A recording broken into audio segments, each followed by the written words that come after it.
Welcome back for one last time, where we are going to be live from the MKM series number 3 in Prague with the finals of our last event of the weekend. And what a weekend it has been. On the first day we have had a great standard tournament, standard and vintage, with combined 104 players. Second day we improved that numbers a little bit with the Legacy tournament having more than 200 players, and today some guys decided to hit the city instead, play some other games in Prague, and we still have a respectable 175 players showing up for the last format of the 4 Modern. Well, that's only the main events. On top of that we also have 65, I'm not even sure to be honest, I had 30 players in Commander, then we had a trial for Madrid already, I think in Vintage with another 20 players or so. So yeah, you are right, there are a few more guys in the room.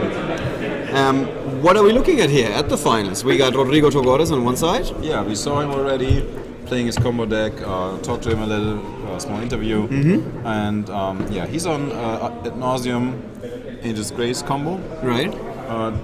Which enables him to draw the entire deck and go from there. And the opponent we already saw. Simon Gerber, we saw him. We saw him in the quarterfinal with the fish. Merfolk deck. Hit the fish, yeah. He's bringing the fish. So, big question is Merfolk fast enough to finish Rodrigo before he can unleash his combo? Or before he finds something to stall a little bit longer? Yeah. I mean, there are some cards that are interacting here actually. He has 2 spell pierce in the main, but yeah, other than that, it's just you have to be racing. Right. Yeah. So Merfolk is not known to be like super fast, like in the damage output it has. Compared to other things. Their main advantage and strength is having Island Walk. Yep. And then just being not blocked and having a mediumly good, damage output. That's completely irrelevant against Rodrigo Togores. He wasn't going to block anyway. Yeah. He's like, bring the punches, I can take them. And yeah, we're off to a fast start here already. Turn 1, sleight of hand. What are the chances that these guys do not know what the other guy is playing? I think 0%? Yeah. Okay, yeah.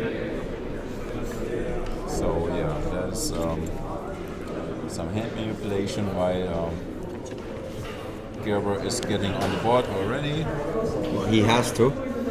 Yeah, and that's the only 1 drop he's running, but it's also super strong for the matchup. It's the other small interaction Curse Catcher. You can sacrifice to make a spell cost 1 more. So that basically is like relevant for the combo turn, where it might be too expensive to actually go for it. Right. So Rodrigo... Instant sorcery spells. Can sacrifice Curse Catcher. Pay 1 more, please. Yeah. Force Spike on Max. Yeah. So. All those fun things, yeah. And Rodrigo already on that Lotus setup that will give him a lot of mana once it hits play. So that clock is established, and now it's up to Simon Gerber to establish a clock of his own that is, in the best case scenario, fast enough to finish Rodrigo before he can go crazy. So yeah, we saw Spreading Seas there. Togores moved the land aside and kept just the Spreading Seas in play, shooting this as the island. A strange way to do it, but that's fine. Now it's on. At the end of the day, it gets the job done. Yeah. Don't question my methods as long as my results are excellent. And so far, Rodrigo Togores made it to the finals. So far, excellent results right there. Yeah. Fraction Unlife, actually very valuable in this matchup. We heard in the interview there is matchups where this card just is a blank. But he's still running it. In fact. Yep. But yeah, that's like a very small number of games where this is going to be the case. In most matchup, it is basically a time walk, gaining you 10 life, or 9, basically 10 life, for just a 3-drop spell. So right, that's pretty fair deal. Okay. So does Rodrigo already have everything he needs to assemble his combo? Get a good look at his hand. Yeah, it's just driving us nuts if we try and look at the hand and it's all just shiny. So instead, just look at the side. Because in that case, we're like, yeah, we can't see it anyway. All right. I think I saw a Nauseam there, but Yeah, not quite sure. Yeah, sure. so that is yeah. Pay one more, please. He does. Pay another 2 more, please. Ooh. Oh no. Okay.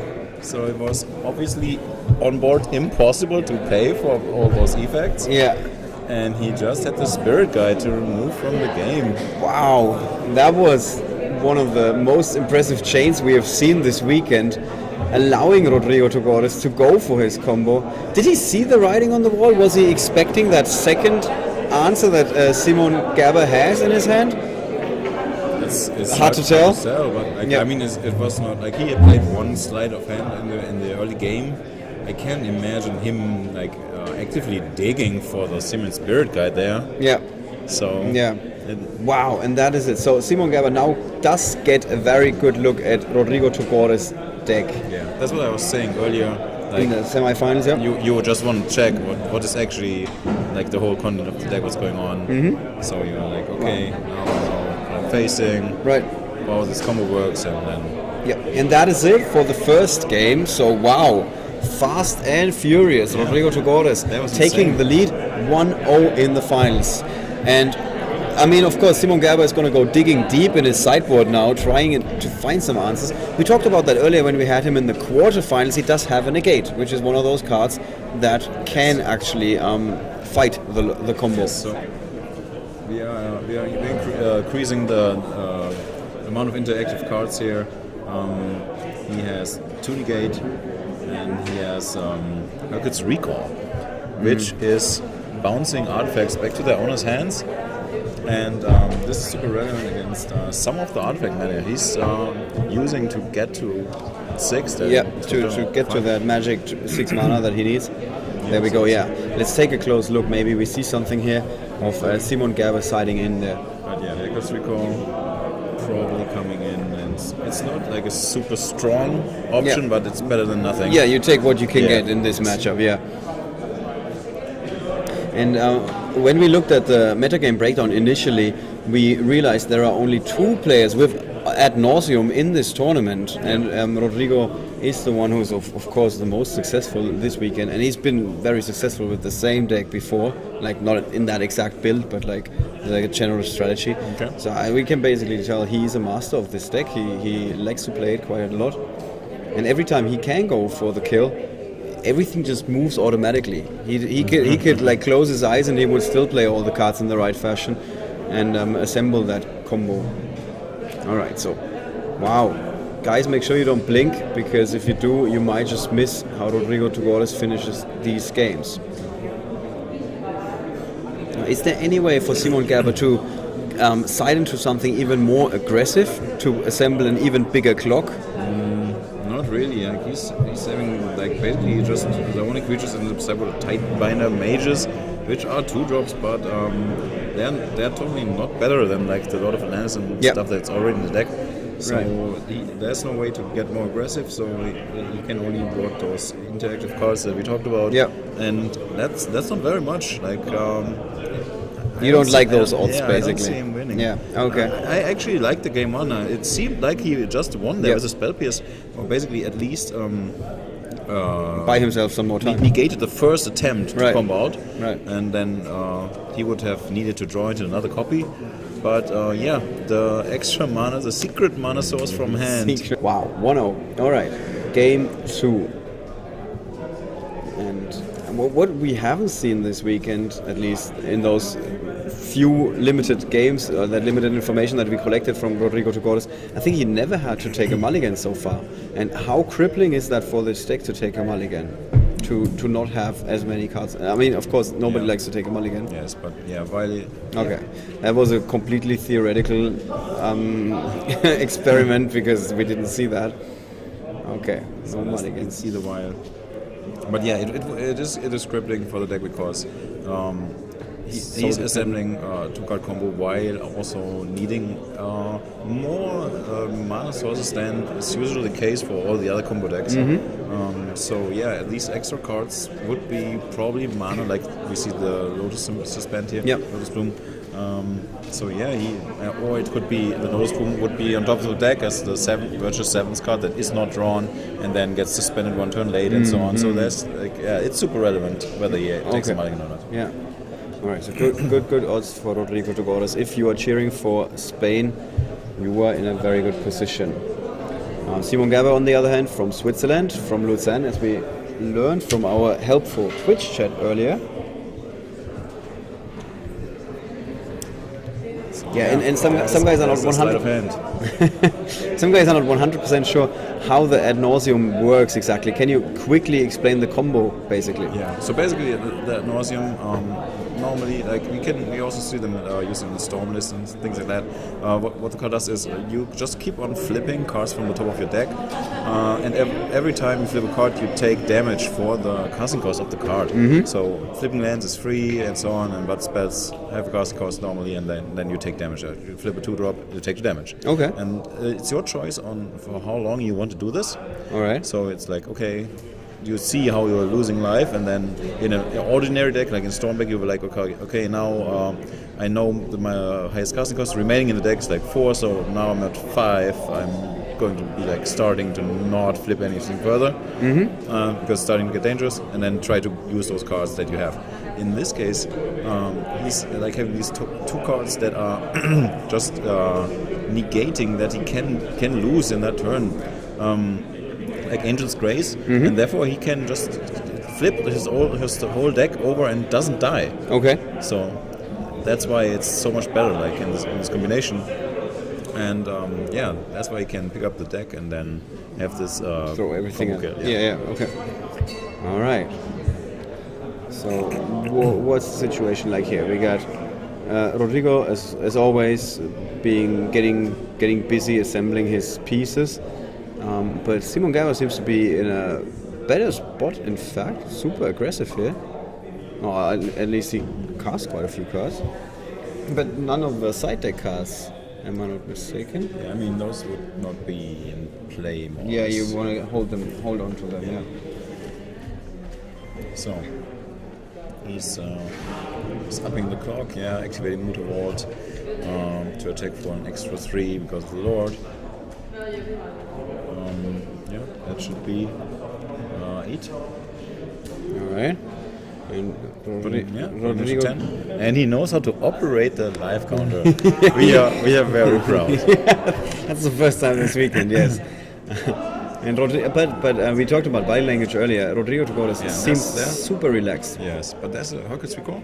So here's what is going on. We are in his upkeep. The suspend is. And he's going off, really? Wow, and that is it.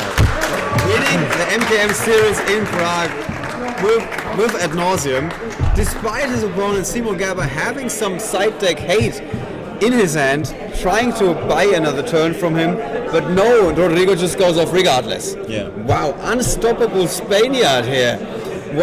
What a performance from Rodrigo Togores. I think he was undefeated in all 3 top 8 matches, in fact.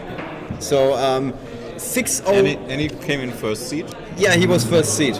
Although we said this earlier in the last round, he showed up. His opponent was like, hey, Rodrigo, you want to split prices? Rodrigo said, no, I like my odds, in fact. And the opponent said, well, I just tried to get something out of this because I have to leave. My train is leaving or something like that. Or I have to catch a plane. And then he just disappeared. And Rodrigo, with all the luck in the world, just making it to the top 8 and having a nice 1-hour break to collect his thoughts so he could unleash these combos in the top 8. Wow. I'm impressed for once. I'm very impressed. And at lightning speed, I couldn't even finish the sentence of what was going on because like in the upkeep, the Lotus Bloom is coming out of the suspension. And the opponent super fast at responding using Urkel's Recall, trying to bounce the Lotus back. Basically saying, okay, if you can't go off right now, then the Lotus is going to be back in your hand. You will have to suspend it again. Right. Basically being like, okay, this is not going to be in Masters unless for like 4 further turns. And he just like, yeah, no problem. I just go off in upkeep. That's no problem. I sacrifice Lotus. Here we go. Right. You interviewed him earlier. He said he liked us also in the finals, right? Yes. And yeah, he definitely had the last word there. He definitely was right with his expectation for the finals. Yeah. Was that the most impressive victory that you've seen this weekend on the stream, or was there something else that caught your interest? Yeah, it was definitely like You can hear in the background and also see it slightly, yes, maybe. party starting. Yeah, it's now time for siesta over there. So that's why you bring all your friends to the MKM series. Right. There's Rodrigo, and he's now celebrating with his friends. The Spanish party is going on. Wow. And it is, in fact, we mentioned this earlier, the second time that Rodrigo has won an MKM series. He already won back in Rome, one of the events. I don't know which one. I think it might have been Vintage. Yeah, might have been good. Yeah, I think so.